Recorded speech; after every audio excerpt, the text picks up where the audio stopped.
তিনটে জায়গায় তিনজন হাত পাতলে তাদের হাতকে জীবনে ফিরাবেন না, জোরে বলুন ইনশাআল্লাহ।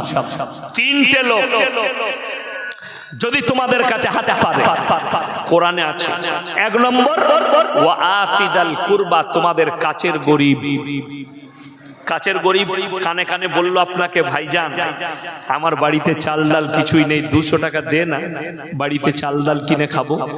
আপনি লুকিয়ে হাতের মুঠোয় ভরে দেন, তার খোঁজ রাখুন, তো দরকার পড়লে আলো নিয়ে যাবি আমার কাছে। আমি বলছি আল্লাহ ওয়াদা করেছেন, আল্লাহ আপনার মালে বরকত দেবে, জোরে বলুন সুবহানাল্লাহ। দ্বিতীয় নম্বর, ওয়াল ইয়াতামা ওয়াল মাসাকিন, এতিম আর মিসকিন যদি তোমার কাছে হাত পাতে। তৃতীয় নম্বর, ওয়াবনাস সাবিলি ওয়ালা তুবাদ্দিল তাবদীল, মুসাফির, কাছের গরিব, এতিম মিসকিন আর মুসাফির, এই তিনজন যদি তোমাদের